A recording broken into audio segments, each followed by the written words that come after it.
Gostaria de convidar a se colocar de pé. Vamos orar ao Senhor, pedir as bênçãos dele para nós nesta noite, que seja uma noite regada do seu Espírito Santo de cada um, possamos alegrar nele. Vamos pedir mais uma vez ao pastor Edinaldo para fazer a primeira oração. Poderoso Deus, Pai de nosso Senhor e Salvador Jesus Cristo, Deus único e verdadeiro, Deus onipotente, onisciente, onipresente. Tu és o Deus único, o Deus imutável, o Deus eterno, o Deus transcendente. E estamos aqui diante da Tua vontade permissiva e diante da Tua vontade diretiva, Pai. Reunidos aqui no nome de Jesus Cristo, Teu amado Filho, aonde já temos usufruído, Senhor, da Tua presença em nossas vidas. O Teu Espírito Santo que tem enchido as nossas vidas. Já fomos tocados por Ti, Senhor, neste lugar, quando aqui estamos reunidos. Tivemos uma manhã abençoada por Ti, uma tarde abençoada, e esta noite, Senhor, de uma forma tão especial, o derramamento do Teu Espírito Santo, aleluia, o toque Teu sobre cada vida. Senhor, os sinais, os prodígios e a maravilha acontecendo em nosso meio. Oh, bendito seja o Teu nome, Jesus. Senhor, a Tua presença é tão importante nesse lugar. Tu és a pessoa mais importante nessa reunião. Tu és a pessoa mais importante, Senhor, nesse recinto. E as nossas vidas estão voltadas a Ti, Senhor. Os nossos corações estão abertos, Senhor. As nossas audições estão sensíveis à Tua voz, Mestre. E estamos dizendo, Senhor, estamos dizendo a Ti, fica conosco, Mestre. Fica conosco, Senhor, quando nós aqui estamos, Senhor, sendo tocados por Ti. A Tua voz mansa, a Tua voz meiga, a Tua voz suave, Senhor. E cada um de nós, Senhor, buscamos as coisas que são de cima e pensamos nas coisas que são de cima, Senhor. A nossa vida está concentrada, Senhor, diante ao Teu trono, Deus. Ó Mestre, Tu que és o dono de nossas vidas. Ó Cristo, companheiro fiel e verdadeiro, Senhor de nossa vida. Tu és o Rei da Glória. Tu és o Rei da Glória, Senhor. E olha essas vidas aqui que estão tomadas por Ti, que um dia Te aceitaram como Salvador das suas vidas e estão Te seguindo, Senhor, enquanto Tu não vem nos buscarmos. Mestre, eu sei que eu tenho algo tão especial para nós aqui nesta noite. Eu tenho a convicção, Senhor, que Tu tem algo tão especial. Senhor, nesse plenário, aqui no altar, na parte dos músicos, Senhor, na direita, na esquerda, na frente e atrás, Senhor, em todos os quatro cantos de lugar, Senhor, a Tua presença, a Tua mão está estendida, Senhor, as Tuas mãos estão estendidas, Mestre, e cada um de nós, Senhor, somos tocados por Ti, um toque especial Teu, Mestre. Um toque Teu, Senhor, em nossas vidas. Um toque Teu, Senhor, em nossas vidas, querido Espírito Santo. Consolador. Consolador. Querido Espírito Santo. Querido Espírito Santo, toque em nossas vidas. Há uma liberdade para Ti, Senhor. Há uma liberdade especial. Nós estamos quebrantados diante da Tua presença, Senhor. Estamos, Senhor, uma renúncia diante a Ti, dizendo, Mestre, faz algo tão importante em nossas vidas. Obrigado, Senhor. Permaneça conosco. Amém. Queridos irmãos, podem sentar. Já vamos com alegria.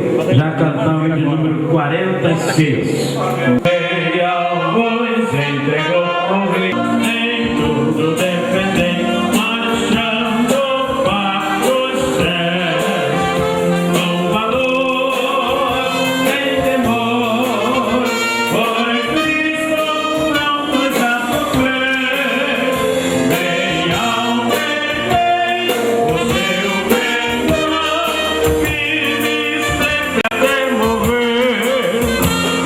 Tomado já os meus.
vamos cantar então mais um hino, que é o hino das promessas, que é o 459.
Vamos fazer o seguinte: vamos ler apenas o versículo 3. Eu leio uma vez e todos os convencionais repitam o mesmo versículo em conjunto, tá bom?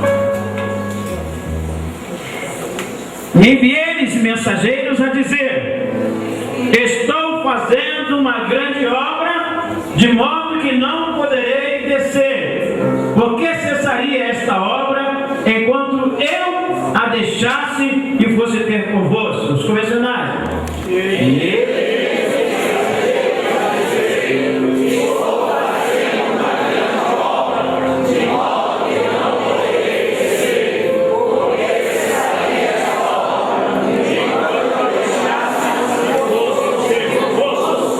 Amém. Graças a Deus. Não podemos descer. Aleluia. Temos que fazer a obra do Senhor com alegria. Bem, queridos irmãos, é o momento da entrada das bandeiras.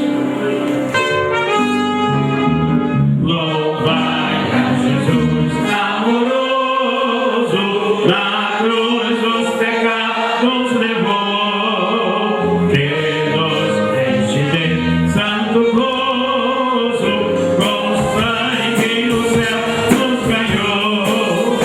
Ao meu Senhor, que eu tenho no meu coração,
nacional.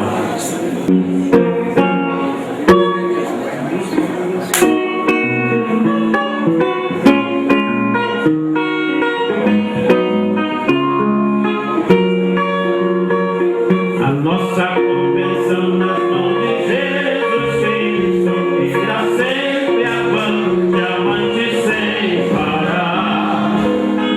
Lá do céu vem o socorro, Cristo é o nosso general. A convenção enfrentou mundo hostil, ingrato e perverso, cheio de homens vivos.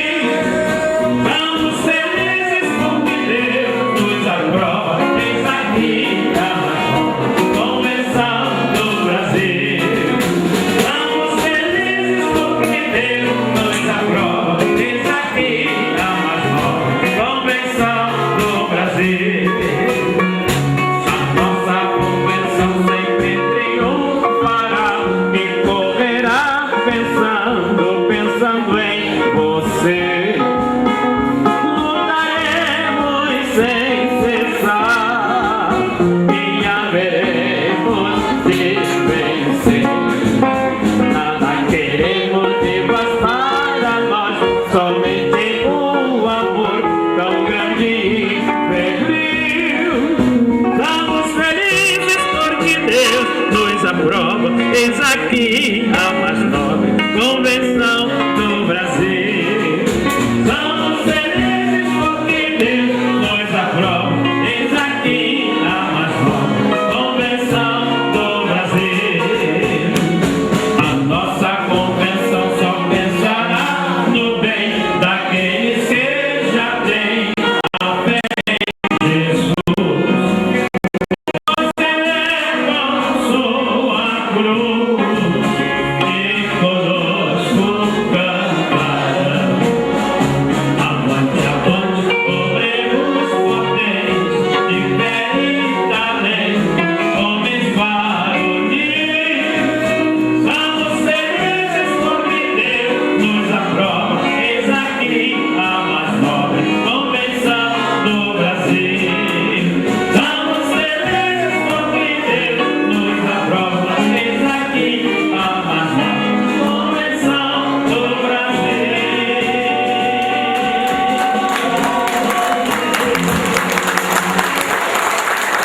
Graças a Deus. Irmãos, podem sentar em nome do Senhor Jesus. Nós queremos chamar a diretoria da Convenção CNB para estar aqui, para se representar os irmãos.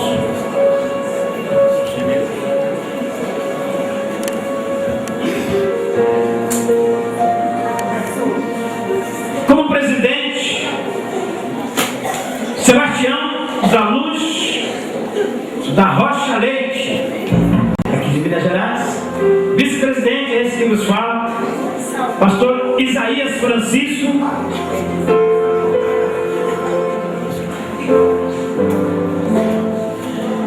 Segundo vice-presidente, pastor José Rodrigues Montavão. Paulino. Secretário-geral, pastor Antônio Aparecido Trevisan.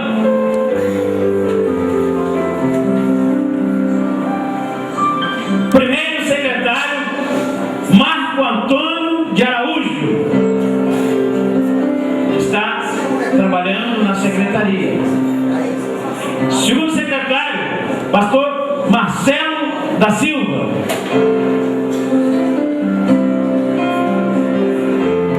Terceiro secretário, pastor Raimundo do Nascimento Filho, não se encontra presente.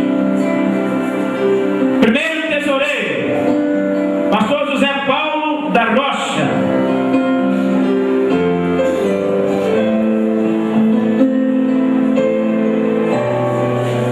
Segundo tesoureiro, pastor José Arthur.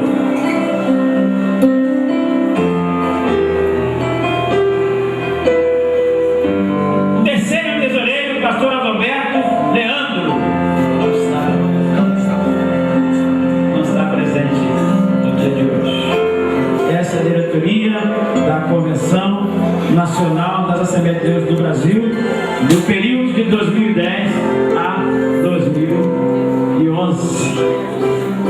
2012, foi civil 2010, 2011, para a nova eleição em 2012. Os irmãos podem dar uma glória, uma amém nessa noite.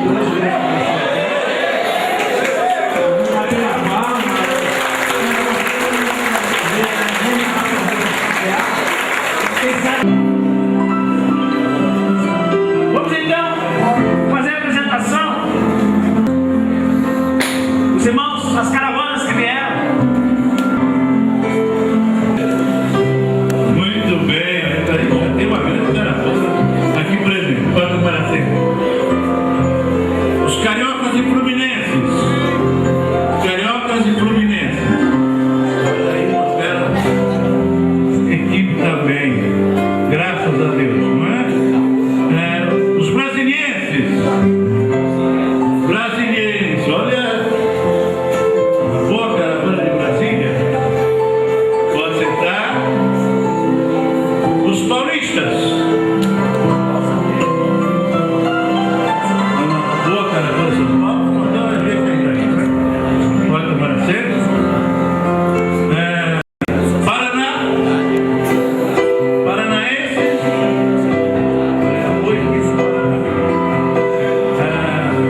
Da Bahia. Oxê. Ora, quanto.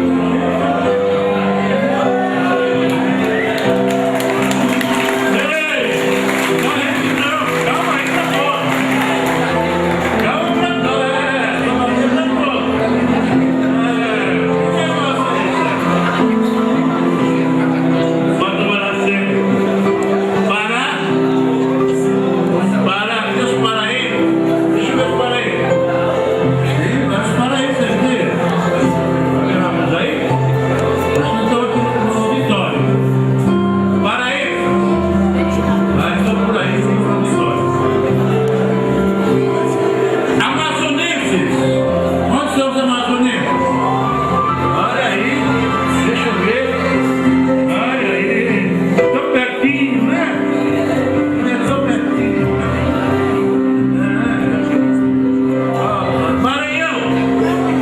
Maranhão, olha lá atrás, os maranhenses. Maranhão. Deixa eu ver quem mais.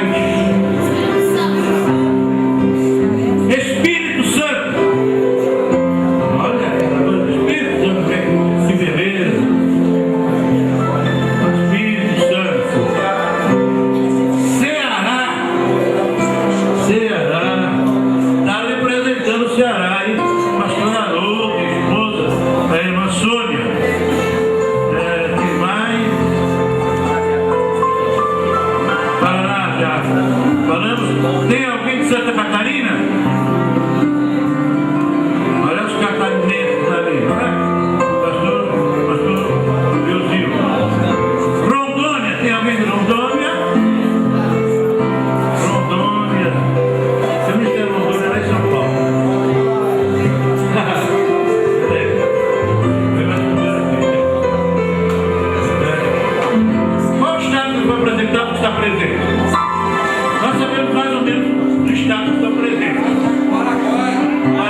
Sebastião, prazer em conhecê-lo. Deus abençoe a todos os irmãos. A mensagem que Jesus tem para mim e para você nessa noite: ide por todo mundo e pregar o evangelho a toda criatura. Amém. Graças a Deus. Pode soltar. Sempre que eu leio a história de Cristo, eu fico a pensar com grande emoção do privilégio que muitos tiveram de ver o seu rosto, sentir sua mão. Eu também teria a mesma alegria de vê-lo bem perto, bem juntinho a mim, de olhar nos seus olhos serenos, como eu seria tão feliz assim.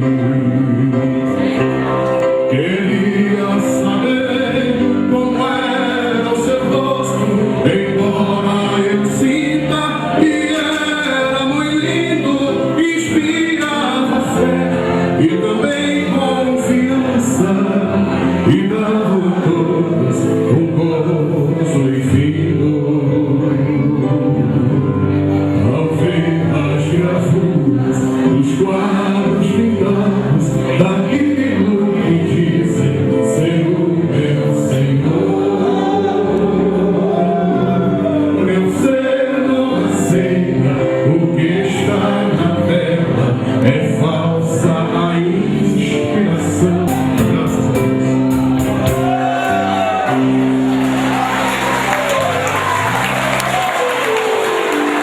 Queremos aproveitar também para convidar os conselheiros para tomarem também assento aqui no púlpito, como também pastores, presidentes de convenções, para tomar parte aqui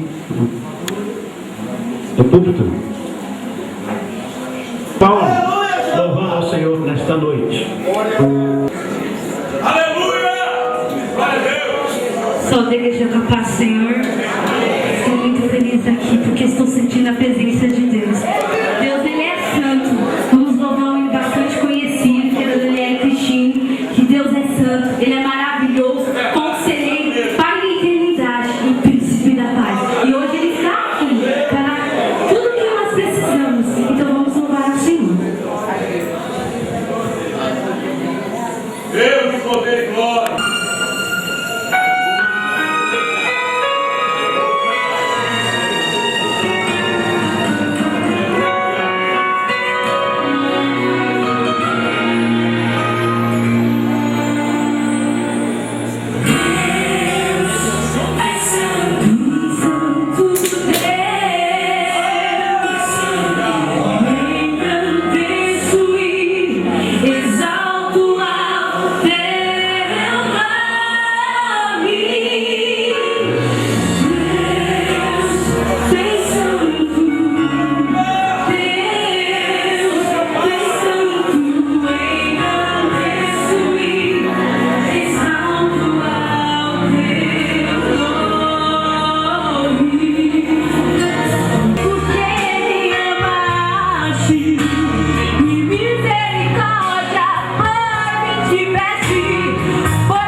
perguntar também para uma rápida palavra para um dos pastores que vieram.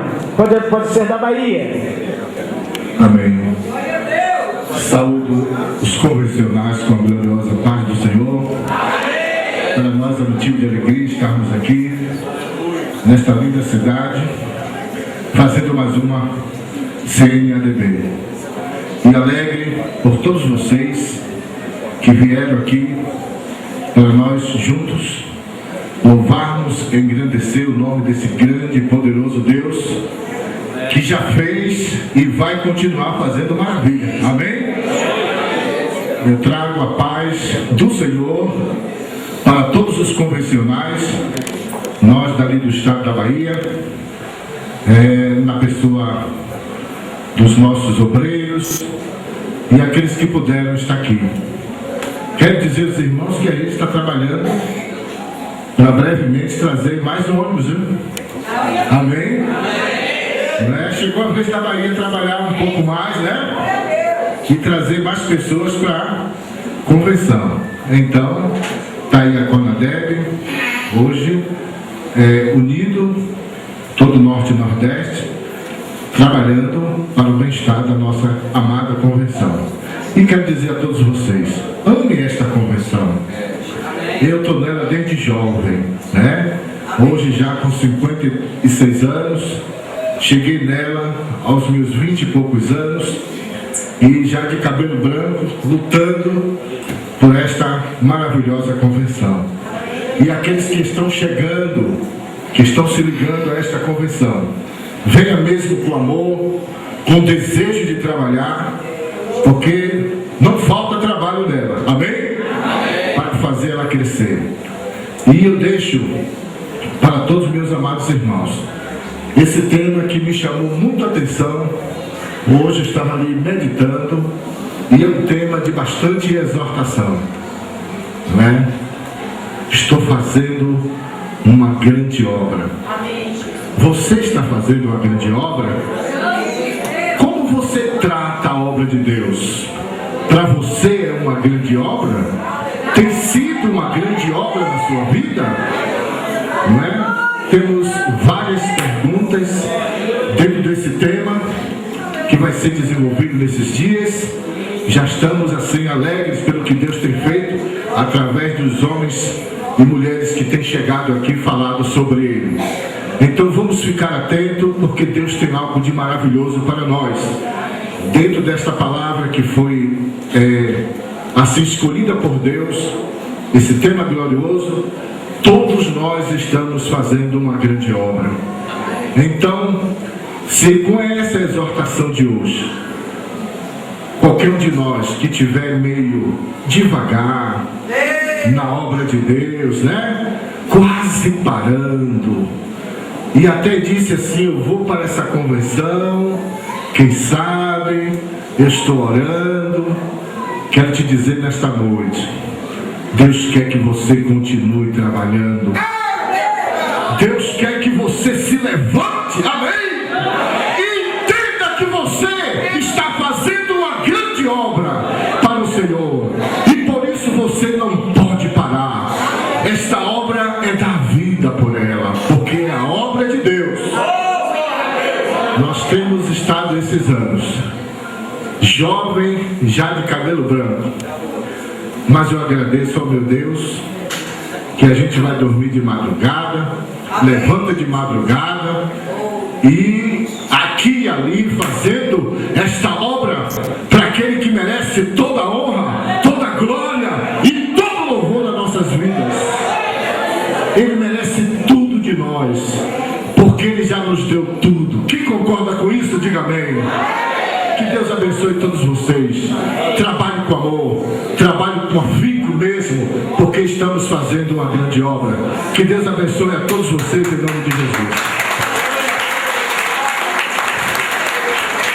Graças a Deus.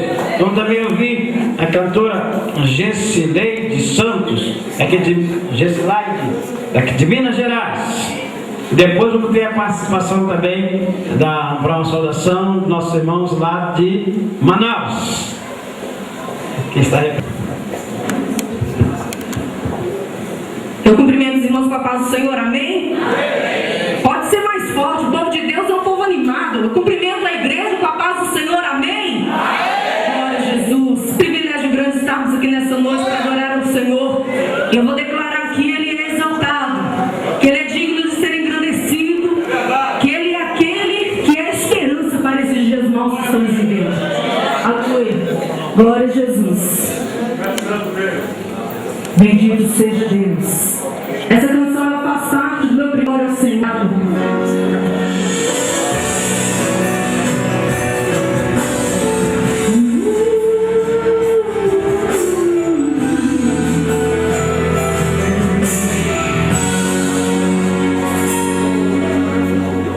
És o Deus amado, sobre todos adorar, o maior supremo, Deus da terra, o reverendo, general, governo, os exércitos da terra. És o venerado, imperador, o respeitado, ele é o escolhido, de Deus é o único filho, dele é todo mundo, por ele administrado. A promessa que um dia se cumprir, graças a Deus. A esperança para os dias tão maus. Toda a humanidade então se renda ao Criador. O advogado se fez réu ao tribunal. Por isso eu declaro, Senhor, que és maravilhoso, Jesus. Proclamo diante de ti, em reverência, pois sua presença preenche a ausência de todo o meu ser. Tu és poderoso, Jesus, sobre minha graça e poder. Teu nome é santo, justo e perfeito, justo e perfeito. Por isso, é o nome do Senhor Jesus.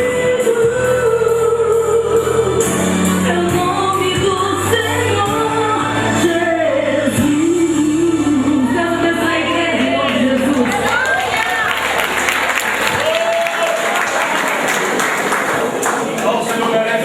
Logo após a saudação dos irmãos lá de Manaus, vamos ter a cantora da Bahia, cantora Elionai, dará louvor ao Senhor também, logo após. Amém. Queridos, estamos felizes por estar mais uma vez na Convenção Nacional. O povo do Amazonas está contente, está trabalhando, não desistiu, não vai desistir apesar das distâncias e dificuldades. Nós estamos ali também como os irmãos, louvando e engrandecendo o nome do Senhor. Amém? E com essa mesma alegria que nós estamos aqui hoje, certamente lá em Manaus, no Amazonas, se vocês chegarem lá, vão encontrar a mesma alegria. Porque o Senhor que está aqui, o Espírito Santo que está aqui, é o mesmo que opera em nós lá, naquele povo ali, com toda a distância e com toda a dificuldade, mas a obra de Deus vai. Louvado seja o nome do Senhor. Neemias mesmo, rapidamente eu vou ler um versículo para que nós possamos meditar nele. Neemias capítulo 1, versículo 5, diz assim, versículo 4: E sucedeu que, ouvindo eu essas palavras, assentei-me e chorei, e lamentei por alguns dias, e estive jejuando e orando perante o Deus dos céus. E disse: Ah, Senhor, Deus dos céus, Deus grande e terrível, que guarda o conserto e a benignidade para com aqueles que te amam e guardam os teus mandamentos. Estejam, pois, atentos os teus ouvidos, os teus olhos abertos, para ouvires a oração do teu servo, que hoje faço perante ti, de dia e de noite, pelos filhos de Israel, teus servos, e faço confissão pelos pecados dos filhos de Israel, que pecamos contra ti, também eu e a casa de meu pai pecamos. Não fique triste por isso não. Parece uma coisa triste isso aqui. Isso é motivo de alegrarmos, por um motivo só. Alguém reconheceu que Israel tinha pecado. Alguém reconheceu que havia falhas no meio do povo de Israel, mesmo sendo o povo de Deus. Queridos, nessa noite e nesses dias eu tenho ouvido, atento os meus ouvidos ao que tem sido falado aqui. E temos visto que o Senhor está tocando e chamando o seu povo novamente para uma reconstrução, para um conserto novamente, reatar o conserto com Ele. E é isso que Deus quer para a igreja do Senhor nesses dias. Pois difícil é o tempo para todo mundo. Para a igreja do Senhor não é tão fácil. E cada vez que você entrar pela palavra de Deus, cada vez que entrarmos mais pelos princípios da verdade da Bíblia, certamente será mais difícil viver os dias deste mundo. Mas uma coisa é certa: o Senhor está com a sua igreja, o Senhor está conosco. É necessário apenas que nós, como igreja do Senhor, reconheçamos da mesma forma como Neemias reconheceu que o seu pai tinha pecado, a sua casa tinha pecado, os filhos de Israel tinham pecado, e havia necessidade de reconstruir, de consertar, de se arrepender e de confessar, para que Deus pudesse abençoar novamente. Tudo isso que foi falado, que nós estamos estudando, só foi possível por causa de uma coisa: arrependimento e confissão. Quem sabe a nossa vida pessoal, a nossa vida pessoalmente, individual, a nossa igreja, a nossa casa, a nossa família, não está precisando de um conserto com o Senhor. Deus nessa noite quer que a gente pense nisso, quer que a gente faça isso, que a gente olhe para dentro da nossa própria vida, para o nosso próprio eu, para a nossa casa, para a nossa igreja, e vejamos se não há algo que seja necessário consertar para que Deus possa abençoar. Então será reconstruído o muro, reconstruída a cidade, reconstruído o altar, e Deus será glorificado na vida de cada um de nós. Amém? Deus abençoe a convenção nacional e vamos continuar em frente, pois o Senhor está nos dando vitória a cada dia. Amém. Só o Senhor merece ser adorado.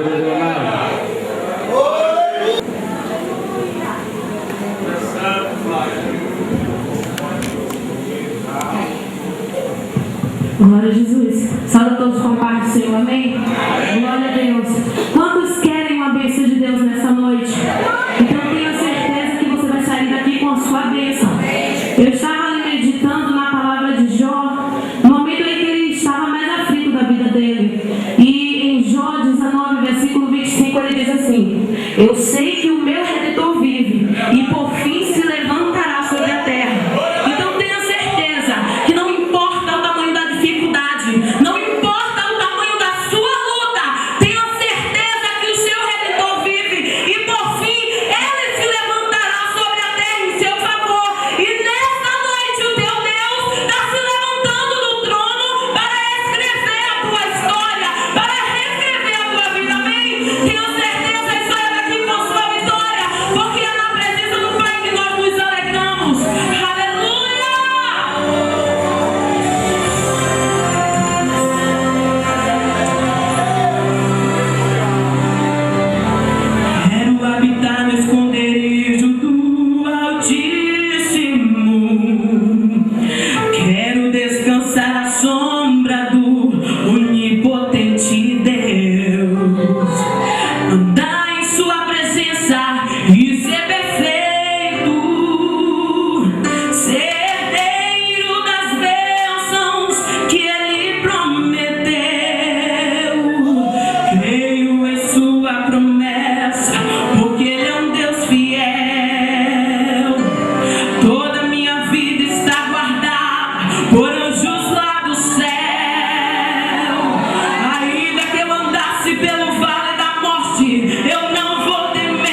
benção estar participando desta comissão abençoada e ter ouvido coisas relevantes para a nossa vida espiritual e também estar conhecendo pastores, obreiros de Deus que estão engajados na nobre tarefa de pregar o Evangelho de Cristo Jesus.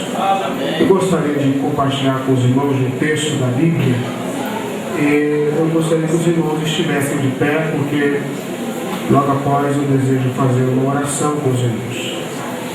1 Coríntios, capítulo 16, no versículo de número 9, como já foi frisado aqui, nós somos ali do estado do Paraná, da cidade de Curitiba, e estamos ali representando a convenção, lutando, fazendo a obra do Senhor. Temos alguns amigos aqui, pastor Geodásio, que é o nosso amigo, pastor, sua família, Deus abençoe. Pastor Hilton, pastor Gilson, conhecemos, pastor Geraldo, alguns pastores nós conhecemos, não conhecemos muitos, estamos começando agora, somos jovens ainda, mas de pouquinho em pouquinho nós vamos conhecer todos os pastores e para nós vai ser honroso. Pastor Ailton, que Deus abençoe muitíssimo esse ministério tão profícuo que Deus tem colocado em suas mãos. Amados, quem achou, confirme dizendo aleluia. Para quem achou, está muito fraco, hein? Só quem achou o texto, diga glória a Deus. Maravilha. Vamos à leitura do texto referido, que diz assim, versículo 8: Ficarei, porém, em Éfeso até o Pentecoste, porque uma porta grande e eficaz se me abriu e há muitos adversários. Ficarei, porém, em Éfeso até o Pentecostes, porque uma porta grande e eficaz se me abriu e há muitos adversários. Olha aqui para mim, por gentileza. Amados, eu quero orar com os irmãos rapidamente. Nós criamos um conceito errôneo de pensarmos que as lutas, as provações, as divergências, os conflitos evidenciam que Deus não está em um empreendimento, em um projeto. Esta é a nossa ideologia da sociedade na qual nós vivemos, a igreja, do cristianismo hoje. Mas quando eu leio esse texto, e esse texto que ora lemos inspira muito a minha alma, Paulo tinha um conceito que diverge do conceito que muitos têm hoje. Paulo entendia que as lutas e os adversários evidenciavam a sua chamada e o grande projeto que Deus tinha com a sua vida. Olha aqui para mim, eu vou orar, fique de pé, só mais um instante. Diante dos adversários, Paulo está entendendo, olha, essa porta foi Deus quem abriu. E os adversários evidenciam que Deus está neste negócio. Então são as lutas, as dificuldades que evidenciam a nossa chamada. E quantos que devido às lutas e provações estão se omitindo da chamada que Deus lhe propôs. Olha aqui para mim, por gentileza. Eu quero dizer uma coisa, afirmar a sua alma, que todas as calúnias, lutas, dificuldades, privações, situações imprevisíveis, complexos da sua vida evidenciam que Deus te comissionou para esta obra. Evidenciam reconheciam que este ministério quem te deu foi Deus. E você não vai abrir mão, você não vai ceder daquilo que Deus te prometeu. Porque o que mais tem hoje é pessoas dando margem para as ações do diabo. E aí hoje em dia as pessoas criaram aquela frase, e tem muito crente que usa isso, eu não acredito nisso. O meu tempo acabou aqui. Paulo poderia ser desses crentes e dizer: meu tempo acabou em Éfeso, estou indo embora. Tempo de homem de Deus não acaba. Não acaba. Acaba tempo de quem não possui bravura, determinação e convicção do seu chamado. Porque quem é convicto do seu chamado, diante das piores situações, ele vai levantar a cabeça e vai dizer: não saio daqui, ninguém me tira daqui, foi Deus que me colocou aqui. Ele vai me exaltar aqui, ele vai abrir porta onde não tem porta, porque ele é Rei dos Reis, Senhor dos Senhores, o Todo-Poderoso. E esta noite ele está aqui. Só quem acredita, levante a mão para cima, abre a boca e dá glória a Deus. Segure a mão do irmão que está ao seu lado. Olhe para ele e diga assim: você não pode retroceder agora. Urabacai, Joquemassaka, Darabachora, Candaraia. Aleluia. Olha o Senhor disse: não abra mão da tua chamada. Luta, reluta, bate o pé, faz cara feia pro diabo, cerra o punho, vai em frente. Agora quem vai ter que sair é o capeta. Quem vai ter que correr é o difamador, o caluniador. Aleluia. A porta vai ter que abrir. Vai temos que abrir essa porta. Levante a mão do Senhor para cima. Levante a presença dele está aqui. Eu estou sentindo a presença dele. Eu estou sentindo a presença dele. Eu estou vendo Deus abrir porta aqui. Eu vou lançar a palavra profética, porque eu sou profeta de Deus. Oh, glória ao nome do Senhor. A porta vai se abrir. Oh, glória a Deus. Com adversário, com fofoqueiro, com caluniador, com todas as dificuldades da sua vida, a porta vai se abrir lá na sua igreja, aonde você pastoreia, mesmo sem recurso. Deus vai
Oremos, amados irmãos. Bendito Deus, te agradecemos, ó Pai, por todos aqueles que vieram ofertar em tua casa, Senhor. Que em tudo vem tu abençoar e vem tu, Senhor, estar com as tuas mãos estendidas, para que nada venha faltar.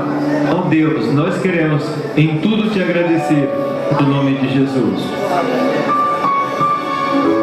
De pé, irmãos. Você crê que Deus tem uma mensagem para você nessa noite? Prepare o seu coração. Faça conforme o salmista no Salmo 118. Preparado está o meu coração. Que Deus vai falar para você. É o momento de nós ouvirmos o pregador que estará trazendo a mensagem como profeta de Deus, pastor Valdir Martins, estará pregando a gloriosa palavra do Senhor.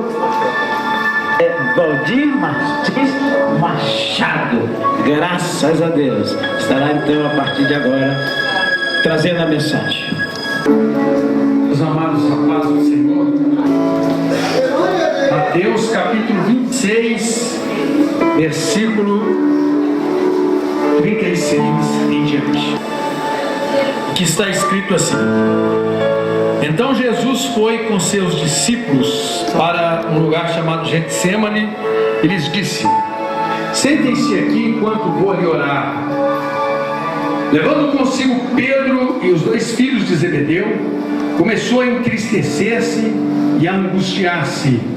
Disse-lhes então: A minha alma está profundamente triste, numa tristeza mortal. Fiquem aqui e vigiem comigo. Indo um pouco mais adiante, prostrou-se com o rosto em terra e orou: Meu Pai, se for possível, afasta de mim este cálice, contudo, não seja como eu quero, mas sim como tu queres. Depois voltou aos seus discípulos e os encontrou dormindo. Vocês não podem vigiar comigo nem por uma hora? Perguntou ele a Pedro. Vigiem e orem para que não caiam em tentação. O espírito está pronto, mas a carne é fraca. E retirou-se outra vez para orar: Meu Pai, se não for possível afastar de mim este cálice sem que eu o beba, faça-se a tua vontade.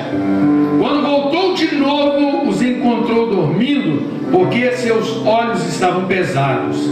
Então os deixou novamente e orou pela terceira vez, dizendo as mesmas palavras.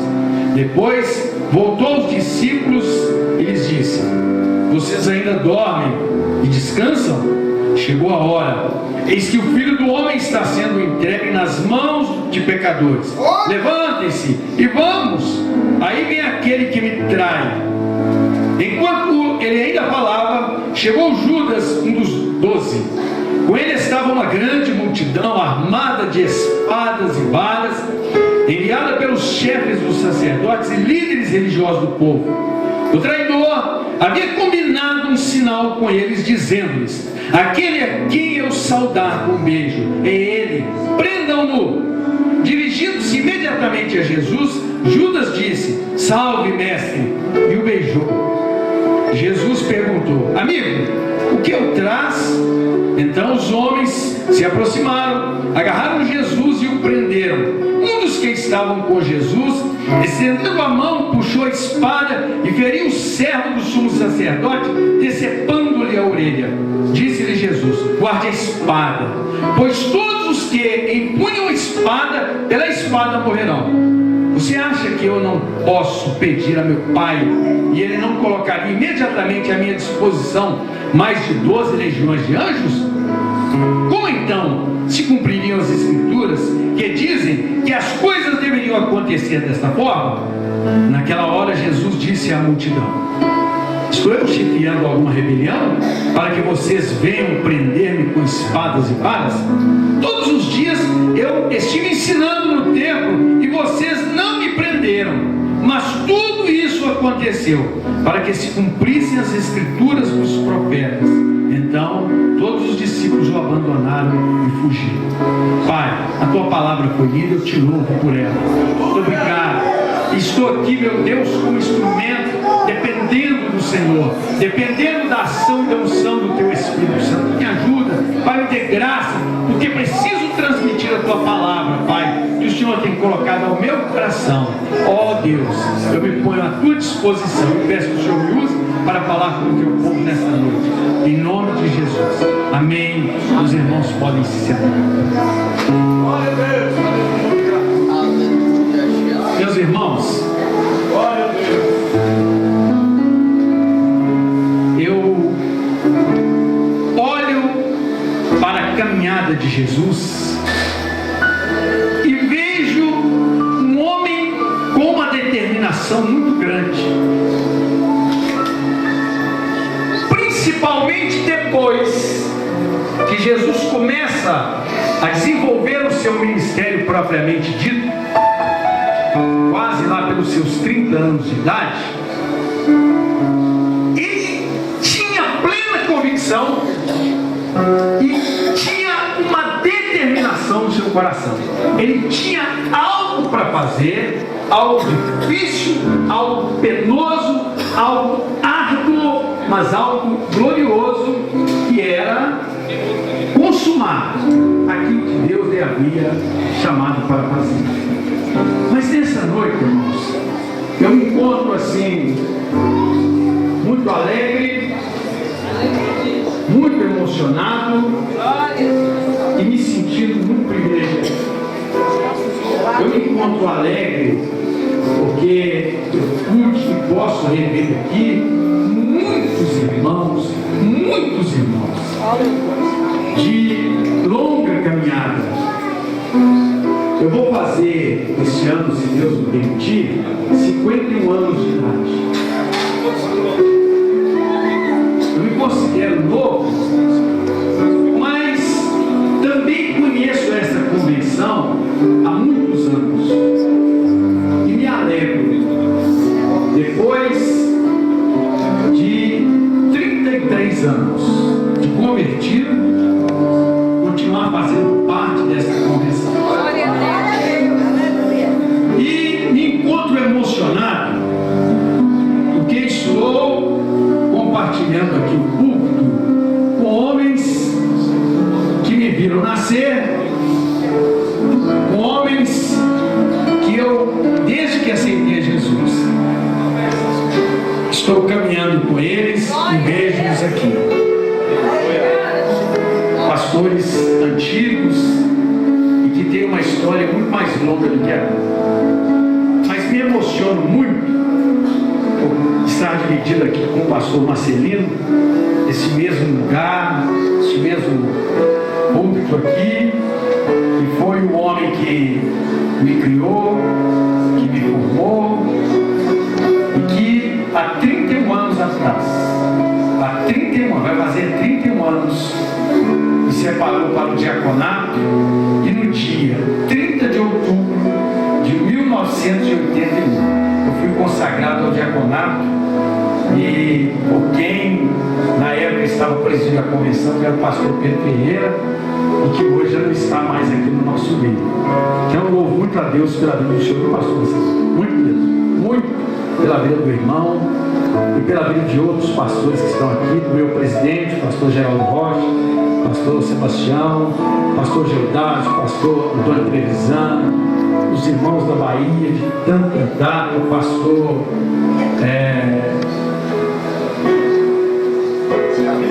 pastor Belarmino, até os outros irmãos. Bem, irmãos, mas a nossa caminhada, ela precisa ser sempre na ascendente. Nós temos uma caminhada e nós visualizamos que nós um dia vamos morar no céu. E na nossa visão, o céu está lá em cima. Para nós jamais, quando alguém fala assim, para onde você vai? Nós apontamos, eu vou para o céu. Quando nós damos graças a Deus por alguma coisa, nós falamos assim, graças a Deus que está no céu, apesar de Ele estar conosco. Então, a nossa caminhada é sempre uma caminhada ascendente. Eu noto que quando Jesus começou aquela caminhada dele, sempre tinha uma palavra que marcava a caminhada de Jesus. Jesus estava sempre subindo para Jerusalém. Sempre tinha alguém subindo para Jerusalém. Sempre tinha alguém caminhando para Jerusalém. Eu não encontro em nenhum texto bíblico lembrando aqui agora de algum lugar que alguém fala assim, descendo para Jerusalém. É sempre subindo para Jerusalém. Algumas cidades, eu não sei, não vou precisar aqui a topografia de Jerusalém, que lugar que ela está, se ela realmente está acima de todas as demais cidades, mas sempre vamos encontrar alguém subindo para Jerusalém. E quando eu falo subir, é porque eu não quero sair do tema que foi proposto para esta convenção, que eu estou fazendo uma obra importante e não posso descer. Eu não estava aqui na parte da manhã, mas o pastor Ailton deu um estudo aqui e, pegando carona naquele estudo, ele me impediu até de falar bobagem, que essa noite eu poderia falar bobagem, mas alguma coisinha que a gente ouve, a gente aprende, então não fala bobagem. Mas Jesus, então, irmãos, ele tinha uma expectativa, uma visão, um projeto, e ele sabia que o final da caminhada dele, o último passo dele, o último suspiro dele seria em Jerusalém. Jerusalém é uma cidade privilegiada. Jerusalém mereceu o choro de Jesus.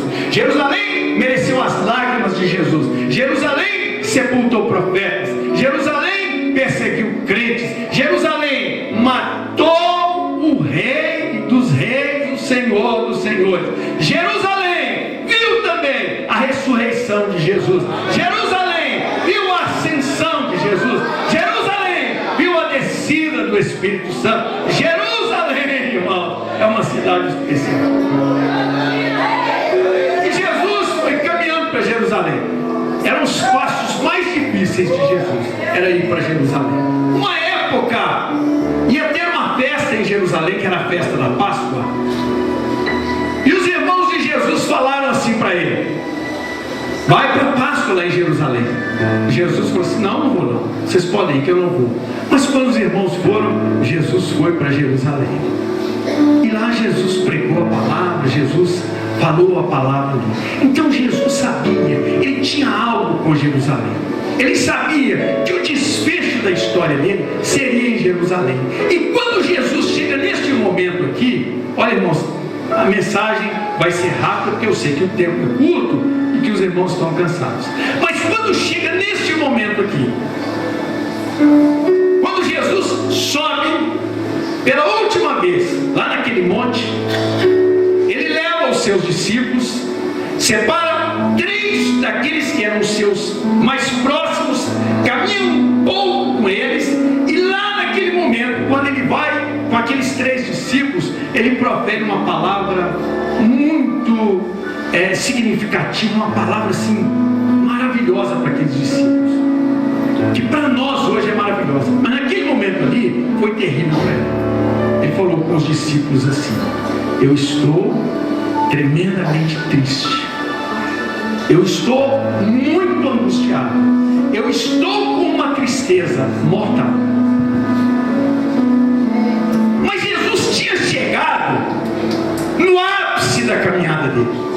Jesus tinha chegado no momento mais decisivo da caminhada dele. Muitos de nós estamos em um momento decisivo da nossa caminhada pastoral, na nossa caminhada como chefes de família, na nossa caminhada como profissionais, na nossa caminhada como filhos, na nossa caminhada como esposo, como esposa. Em algum momento da nossa vida, nós temos um momento que é emblemático, nós temos um momento que é especial, nós temos um momento que é difícil, nós temos um momento que é decisivo. E Jesus estava passando por este momento difícil, porque ele sentiu naquele momento ali o grande peso da obra que ele estava para consumar.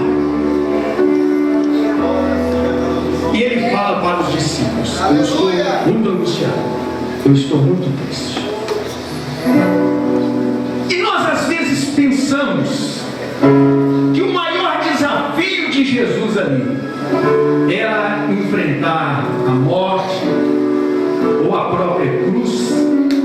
Mas me parece, irmãos, que o grande desafio de Jesus, a grande tristeza, a grande angústia que ele estava sentindo ali naquele momento, não era o problema de ter que morrer pregado na cruz. de Jesus naquele momento ali não era o morrer, não era algo que fisicamente o pudesse abalar. A palavra de Deus nos diz que ele era um homem de dores.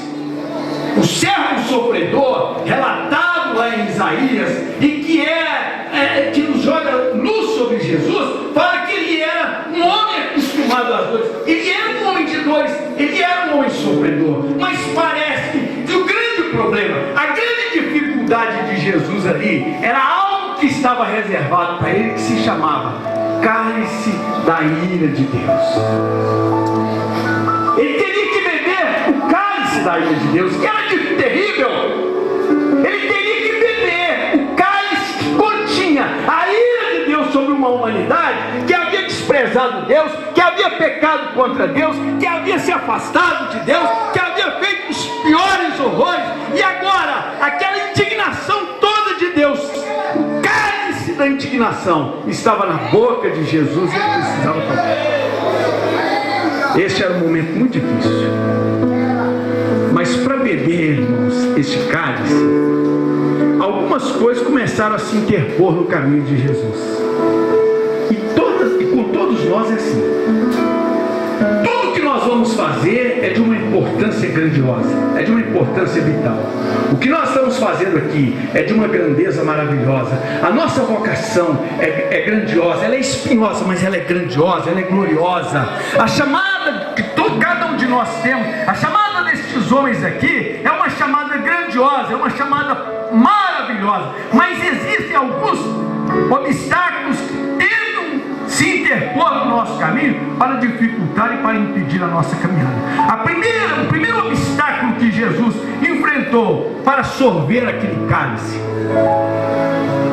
Jesus havia chegado, irmãos, lá no topo. Ele estava lá em cima em Jerusalém, e geograficamente ele estava no monte, ele estava lá em cima no jardim, ele estava num lugar um pouco mais elevado também, e havia chegado agora no auge. Ele estava lá em cima e com uma obra importantíssima a ser realizada.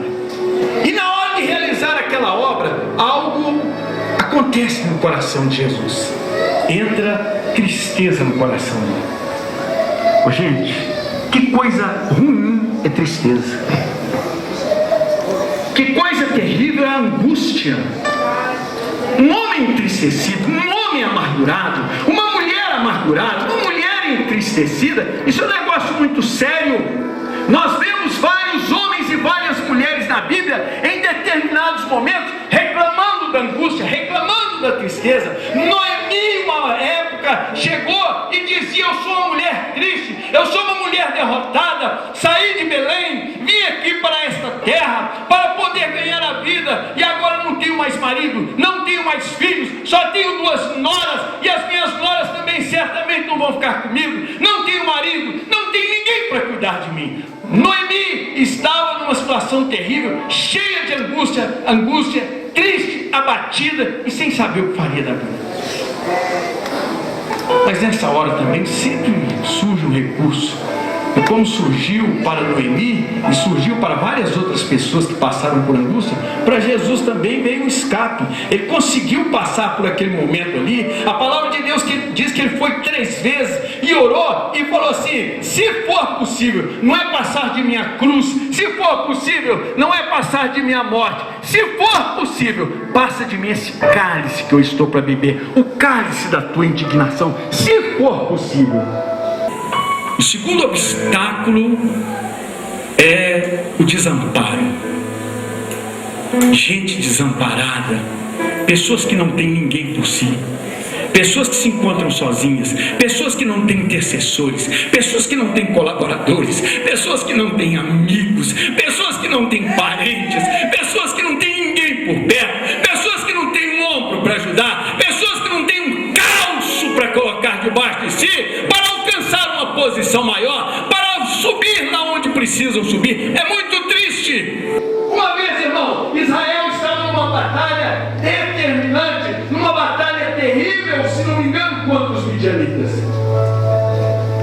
E a vitória de Israel estava nas mãos levantadas do seu líder, o gente líder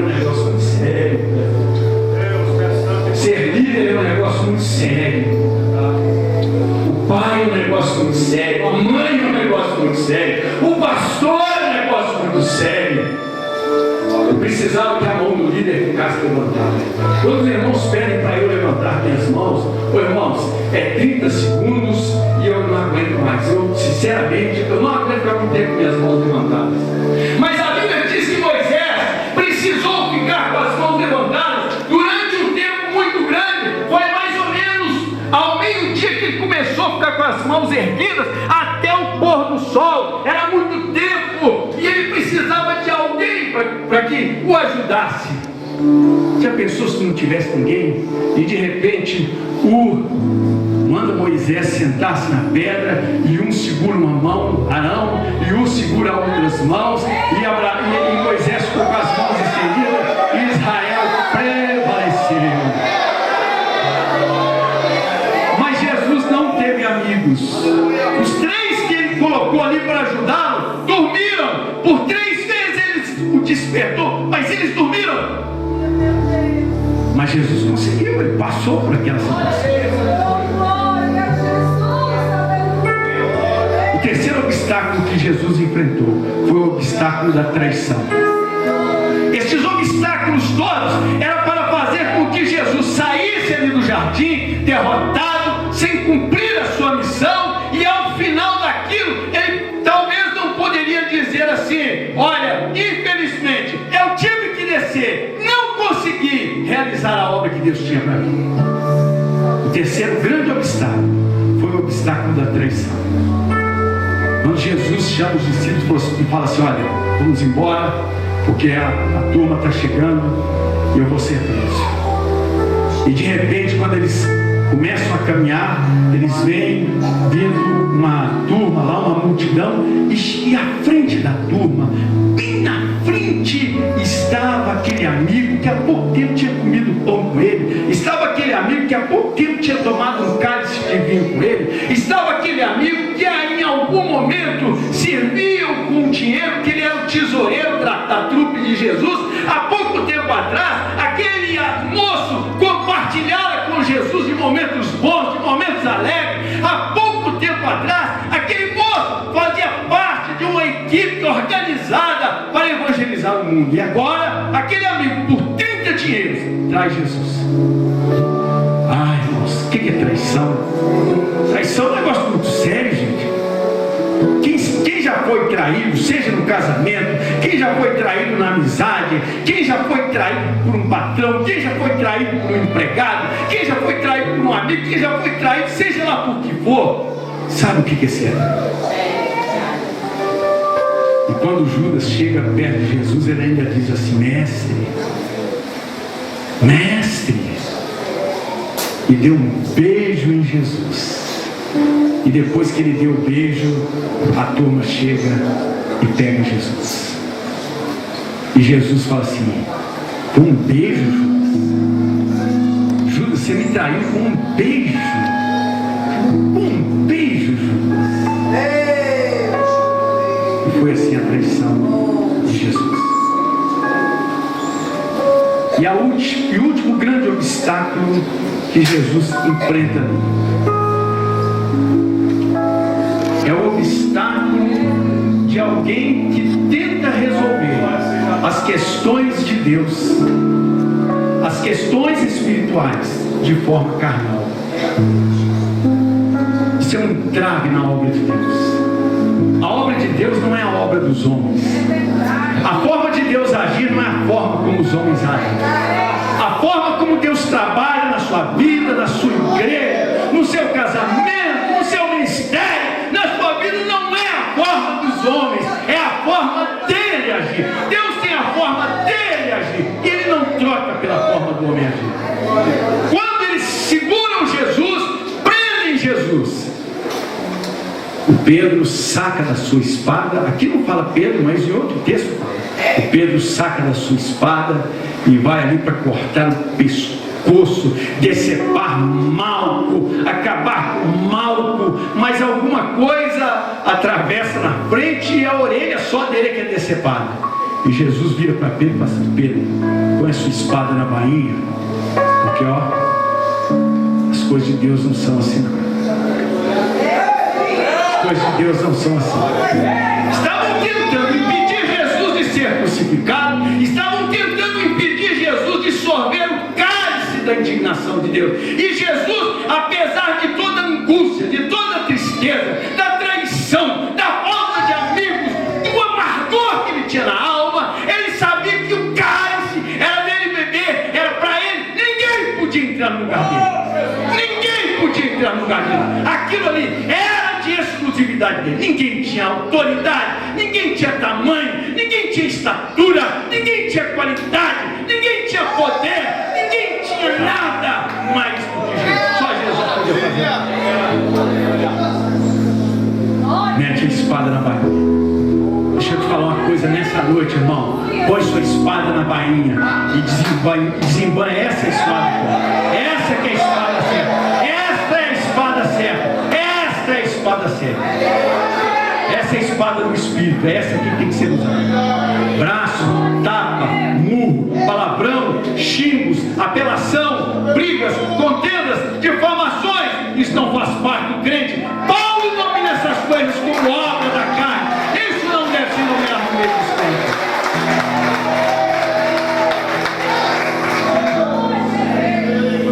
Conseguiu vencer o último obstáculo. Mas me permitam os irmãos contar aqui dois testemunhos, duas histórias que eu ouvi e que me marcaram muito, irmãos, e todas duas voltadas para o esporte, que é uma coisa que eu sou apaixonado. Eu gosto de esporte. Eu gosto de esporte, eu sou apaixonado por esporte. Eu gosto de futebol. Infelizmente eu torço pelo Galo, mas são coisas da vida. Mas torço com alegria, fazer o quê? Mas eu ouvi uma história de um moço, melhor, de um rapaz. Ele era alpinista. E ele, mas o amigo dele escalaram vários montes. Eles escalaram vários e vários montes, tiveram muitos desafios como alpinistas. E determinada vez eles foram escalar um dos montes mais altos do mundo, e um monte muito gelado ali, neve, quando era o período da neve mesmo, aquilo ali era terrível. E eles começaram a escalar, os dois, amicíssimos, amigos de longa data, mas amigos mesmo. Essa história eu vi no History Channel. Para quem tem canal de assinatura sabe o que é esse canal. E eles começaram a escalar aquele monte, e cada vez que eles escalavam, que eles fincavam aquele gancho em algum lugar, eles iam fincando, ele contando a história, e só aparecia o rosto dele. Já um senhor, já de cabelos grisalhos, já com uma certa idade, e ele contando. Mas quando chegaram em determinada altura daquele monte, a tempestade foi demais. A tempestade foi muito grande, e eles tiveram que entrar para dentro de um saco e ficaram ali. E eles não tinham mais condições de subir, porque era vento demais, era muito frio. A tempestade durou 7 dias com eles ali. Eles tiveram que ficar 7 dias sem alimento, não tinha água, não tinha mais nada, acabou tudo. E eles ficaram numa parte, num pico, e o colega dele caiu, machucou a perna ainda. E eles tiveram que ficar ali dentro daquele saco de dormir, aguardando agora um resgate, porque eles estavam a poucos metros do pico, mas não tinham mais força, não tinham mais condições. Acabou a água, eles estavam morrendo ali. E daí a pouco eles avistam um helicóptero chegando, e eles começam a se alegrar com aquele helicóptero. Mas o helicóptero tentou de todas as formas chegar ali, mas ali dava um vento muito grande. Essa história é fato, é real. E o helicóptero tentava chegar e não conseguia, e de repente o helicóptero teve que ir embora, e eles ficaram muito tristes porque teriam que passar mais uma noite ali. Quando foi no dia seguinte, volta um outro helicóptero, e consegue resgatar aqueles 2 moços daquele pico ali. Um deles foi resgatado, que estava contando a história, foi resgatado com vida, e o outro colega dele infelizmente morreu. Aí aparece todo o corpo dele, ele sem as pernas, faltando dedos das mãos, porque congelou aquilo tudo, tiveram que cortar, perdeu. O gelo infelizmente, congelou e tiveram que cortar. E perguntaram para ele o que ele tinha para dizer. Ele falou assim: eu tenho para dizer que eu tive uma alegria muito grande quando eu vi o helicóptero chegando e nos resgatando daquele lugar, mas tive uma tristeza muito grande. Primeira tristeza, eu perdi meu amigo. Segunda tristeza, eu não consegui chegar no meu alvo, que era o pico da montanha. E uma outra história foi a história de um moço chamado Barbosa, e que foi um dos maiores goleiros que esse Brasil já viu. Um negro, um dos primeiros negros a jogar num time de futebol do Rio de Janeiro, e extremamente preconceituoso. O Vasco da Gama na época era um time muito preconceituoso e não gostava de preto, de negro jogando lá. Não foi isso? O Barbosa jogou no Vasco da Gama. E começou ali a ascensão do Barbosa.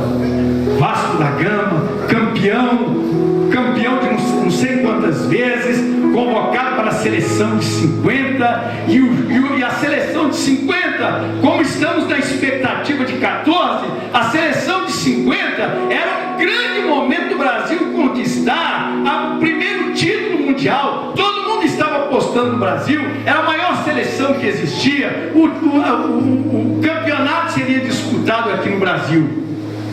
E o Brasil começa ganhando o jogo, e aqueles 150 e tantos milhões de brasileiros que estavam dentro do Maracanã, estavam ovacionando a seleção. De repente alguém vai e empata aquele jogo, e já no finalzinho do jogo o moço sai correndo pela ponta direita e chuta a bola, e aquele grande goleiro, aquele negro que saiu de uma situação lá de baixo e que estava chegando quase no ápice da sua carreira, deixa a bola passar, e aquele moço foi estigmatizado durante o resto da vida dele. E ali começou a decadência do Barbosa. Barbosa foi caindo, não foi para a seleção de 54, foi o Castilho, não foi para a seleção de 58, foi o Gilmar, foi campeão, e o Barbosa começou a cair, foi caindo, e quando estava no finalzinho da vida dele, perguntaram para o Barbosa assim: Barbosa, o que você tem para dizer? Eu tenho para dizer o seguinte: aqui no Brasil, a pena máxima de um condenado é 30 anos, e já tem mais de 30 anos que o Brasil me condena porque eu não consegui defender uma bola chutada por um uruguaio. Barbosa morreu triste, abatido, magoado, sem conseguir o intento dele, e estigmatizado como goleiro que entregou o Brasil em 1950. Continuando a história de Jesus, poucos metros à frente, aquele homem que subira para Jerusalém e que tinha uma alta posição para desenvolver, ele está lá no alto da cruz, e ele vira para aquela multidão, ele olha para o Pai, depois de sede, depois de tentarem colocar um cálice de vinagre na boca dele, ele consegue sorver a última gota do cálice da indignação, trazendo salvação para todos nós e dizendo assim: tudo está consumado. Eu não desisti, eu consegui alcançar o meu objetivo. Deus abençoe.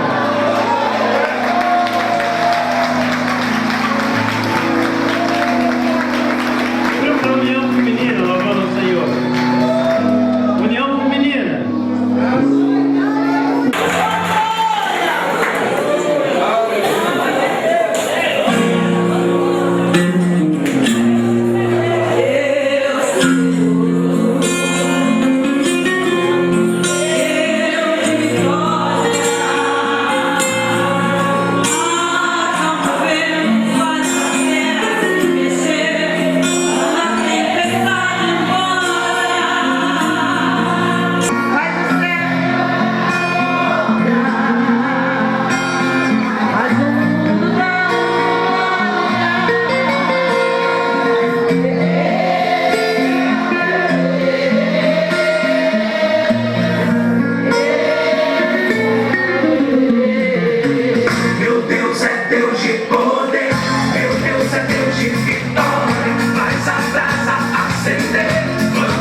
o mundo transforma. Ele é o meu Deus. Ele é o meu Deus. Meu Deus é Deus de força. Meu Deus é Deus de vitória. Faz a brasa acender quando o crente dá glória.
O que eu posso dizer é que você não veio aqui à toa, não.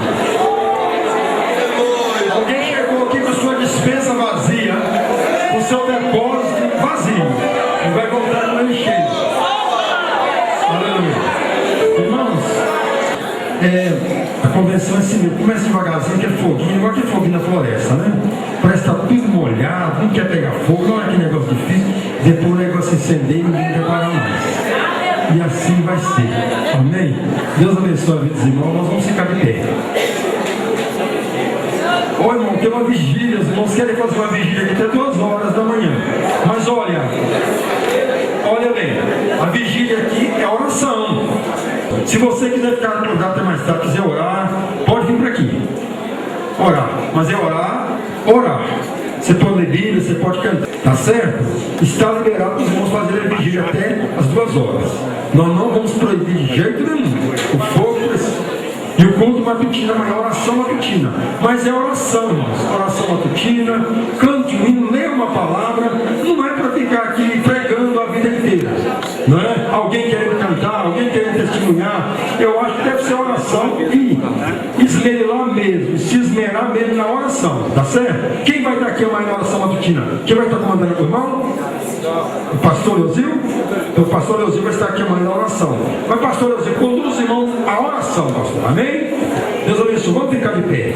Eu queria convidar o pastor Antônio para estar fazendo a oração final. Já desceu? Pastor Antônio da Bahia. Nosso amigo aqui, ó. Pastor Marcelino vai dar a bênção apostólica. Se o pastor Marcelino não tiver apóstolos, pastor Antônio Trevisan. Louvado seja Deus. Querido, eu quero lhes convidar para orarmos agradecido a Deus por todas as maravilhas. Louvado seja o nome santo do Senhor, pela oportunidade concedida por Ele a nós e prestarmos esse tão lindo culto racional ao nosso Senhor e Salvador. Por isso, oremos agradecidos, dizendo: bendito Deus e eterno Pai de graça, nós nos prostramos rendidos, Senhor, perante a face gloriosa e majestosa do Senhor, para dizer obrigado, Deus, pela presença do Seu Santo Espírito, para dizer obrigado, Deus, por estas mulheres que formaram, Pai amado e querido, esse grupo maravilhoso e que prestaram linda e maravilhosa adoração ao Senhor, pela oportunidade, ó Pai, de revermos os nossos amigos, Pai de graças e de poder, pela paz de Cristo que tem sido, Pai, majestosa no nosso meio. Por tudo nós queremos agradecer, Pai de graças e de poder, e pedir ao Senhor somente, Pai, que não retire de nós o Teu Santo Espírito e a unção de adoradores, para que nós possamos, Pai, no dia de amanhã, adorarmos ao Senhor uma vez mais em espírito e em verdade, e sentirmos a gloriosa presença do Senhor, Deus, pois hoje nos encontramos maravilhados, Deus.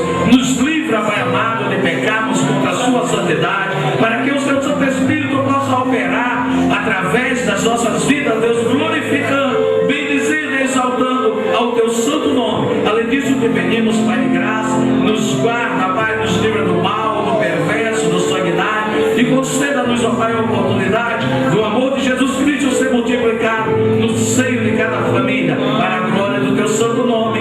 Assim nós oramos agradecido. Amém.